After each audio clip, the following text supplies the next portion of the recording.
All right. Hello, everyone. My name is Jessica Hamilton. I am a senior here at UNT, pursuing my degree in professional and technical communication. I am graduating in December. I'm so excited.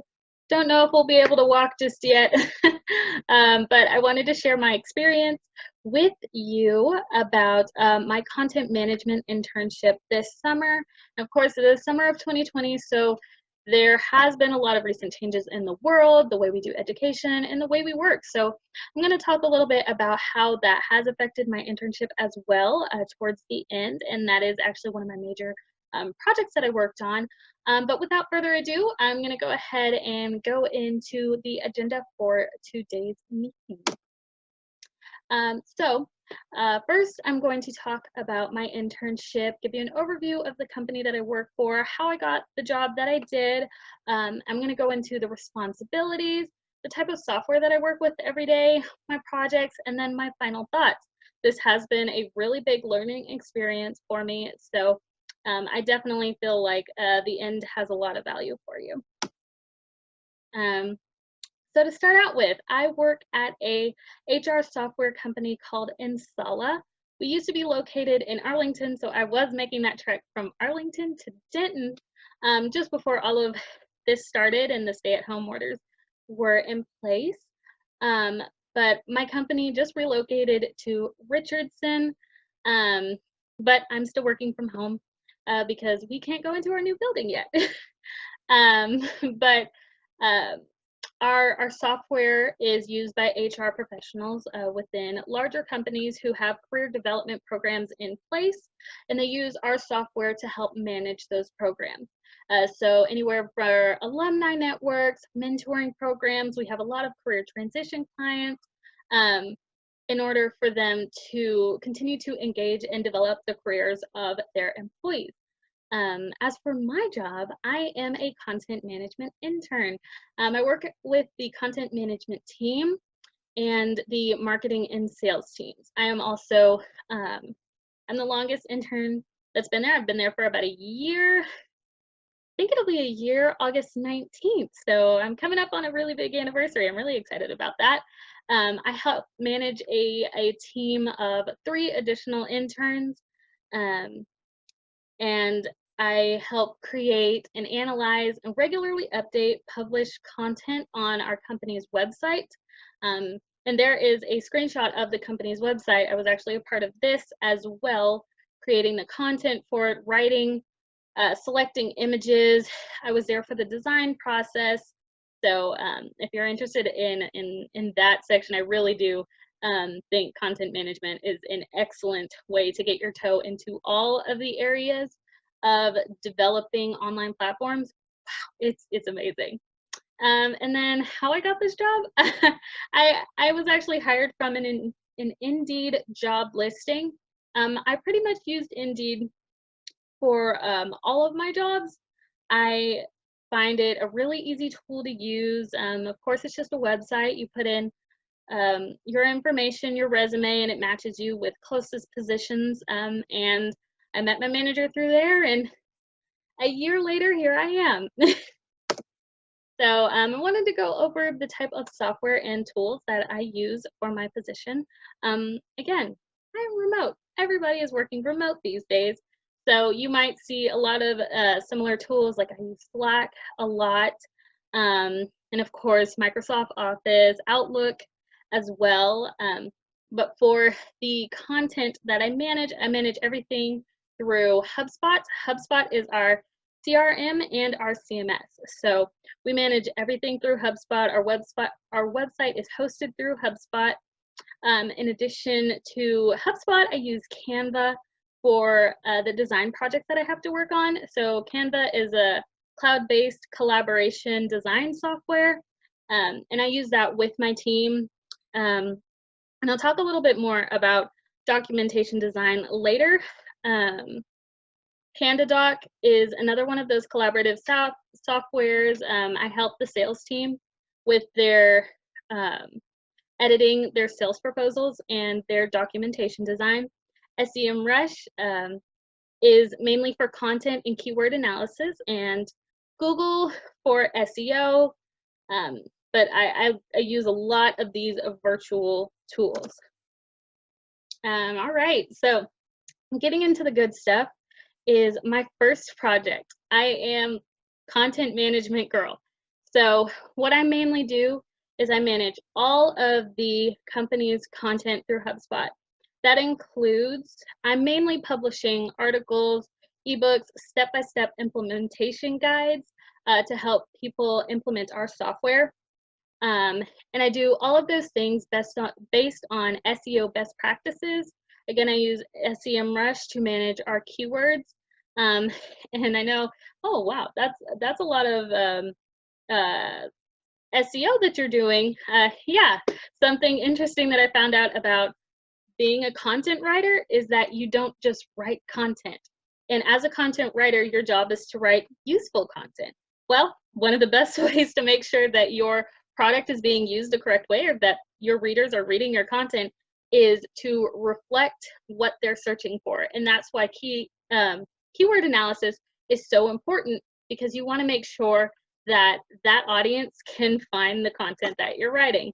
So I spend a lot of time pulling analytics, making sure that our website is being tracked correctly in order to get that content in front of the right people. Then this section, I mentioned that I work with the marketing team. I help write the slides for their live webinars. We do lots of webinars, especially right now, about our career transition software. So I write the sections that have to do about software implementation. I help them write the emails that go out to our clients, and we actually have a diversity virtual mentoring webinar that's coming up, and I have written the slides for that, and I will actually be a part of this webinar. So we have over, I think last time we checked, 258 people signed up to attend this webinar, and usually I'm on the back end looking at comments, moderating, seeing the questions that our audience is asking to get some ideas about new content to write. So mainly blogs and articles. But yeah, this time I will be one of the faces answering the questions. So I'm really excited about that. And then I help the marketing interns create captions to post to daily social media accounts. So we have 3 platforms, 5 accounts, and actually we have more than that. We are a global company. So we just did our website in 4 different languages, which means that we have to have those 5 accounts in 4 different languages as well. So there's going to be a really big transcreation project that we're working on right now. But again, that's something that we're kind of pushing a little bit further back, because right now we're really leaning into diversity mentoring. So I'm doing a lot of writing about that, but I wanted to share with you, this is the back end of HubSpot. This is where I manage all the content. So unfortunately, I can't show you everything back here because it does belong to the company, but I wanted to show you the part that I could. This is where I help the other interns manage socials. So this is the content calendar that I was talking about a little bit earlier. These are the different types of platforms that we post on, and I wish I could share a snippet, but I will definitely include links to each of the platform or profiles so that you can see the type of content that I do write. And then this is the front end. So like I said, I'm heavily involved in developing ideas for articles, and I write and I edit. A lot of that technical communication, advanced technical communication goes into play right here. So I'm editing, I'm constantly trying to find the best way to make these ideas make sense, as well as trying to manage how to make software usable for the user. All right, so we're moving on to project 2. It's the implementation guide development.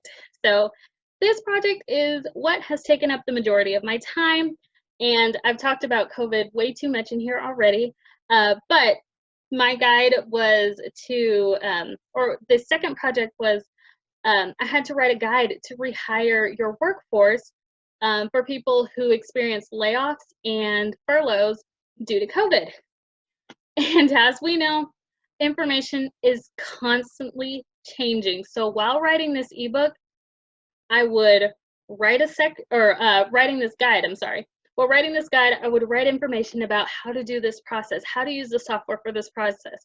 And then my development team for the software would be like, actually, we have an update based on the current need for this company. It's like, okay, cool. So constantly having to change, I think it made me way more aware of having to write in a quick manner, having to write in more general ideas instead of trying to be very systematic and focusing on minute details, when the reality is things change so much. It's really hard to write for that sort of stuff, and you're constantly updating. So I used information from subject matter experts, journals, and professional articles to compile insights into usable steps. So this is actually my ebook. This is not live on the site right now. We're still doing a little bit more work on it, but I wrote and designed it with the help of the subject matter experts, like I was talking about, and then the editing from my manager. I spend a lot of time researching. So part of being involved in content is living in content. So every day for about 2 to 3 hours before I even write, I'm researching through Forbes, Harvard Business Review, SHRM, and then other reputable publications, as well as finding time to meet with my subject matter experts in my company. And again, they are constantly changing. So trying to get them out of a development meeting or trying to meet them during a time when they're not busy is kind of hard. And we've had other interns tell us in the technical communication major, it's hard to get your SMEs to talk to you. And I was like, I didn't believe that at first. I was like, oh, okay, yeah, like it's hard to get people. No, they are a hard people to track down. So definitely there are some tips. Like, of course, it always helps to know if they like Starbucks or something. But of course, you can't meet in person right now. But any way that you can just, hey, can I just have 5 minutes? I have just a couple questions to ask you about what this system does and how can I get your feedback on what I wrote, just to ensure that this system actually runs this way. So that's a lot of what I had to deal with as well. And then I wanted to share just some of my final thoughts about this internship as it comes to a close. I am going to be staying on until I graduate in December, but I kind of wanted to talk about how right now technical writing is in high demand in every industry, especially in a post-COVID world, because everyone's going virtual. Everyone's using software. So while a sales team can be like, hey, look at our software. Isn't it great? Isn't it pretty? It can do this, this, and this. That's great for the audience. But when it comes to implementing that software and using it practically, your audience needs more information about that. So succinct, to the point, engaging writing that gives them quick answers in how to create whatever they're trying to accomplish is going to be a huge, huge, huge trend. The UNT courses that have prepared me for this work, I talked how I help with proposals and I design documents and I edit and manage content. Well, all of those classes that I have taken in the past 2 years have come to play. They've actually helped me very, very well because like managing content, we did talk about SEO and the best practices, and I didn't know that I had to be spending time in Google Analytics software or in Google Analytics tools. And it's like, oh, wow, I actually have to do that. So I was familiar with it. I was able to jump right in when my manager asked me if I had experience in that. So that was something that I did not foresee, but I'm really glad I had the experience in for my classes. One of the biggest challenges I have, and I will admit it's hard for me to ask for help sometimes. So to go to the subject matter experts was a big challenge. They're really busy and I don't want to feel like I'm bothering anybody. So I would tend to struggle, wait a little bit. And that really is just a waste of time when I could have just reached out. They're really kind, everyone's really friendly, and they want to share that information. So one of the challenges I just had to get over was, okay, I can go, I can ask these people for help.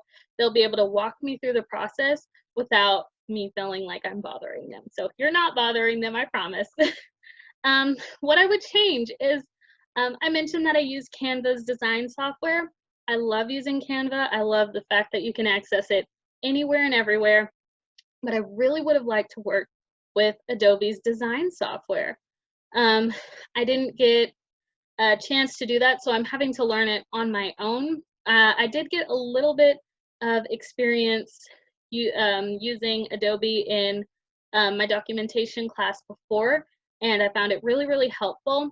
But if my internship would have used that more, then I feel like I would be prepared to for my next step in my career. And then I just wanted to share my plans for the future. I would actually like to own my own content management agency. So that's something that I'm actively working on right now.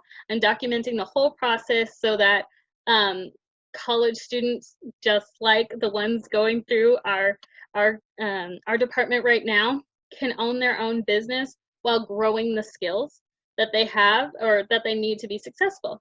But thank you guys so much for spending time reviewing this, going through this with me. If you have any additional questions, please feel free to reach out. Thank you. Bye.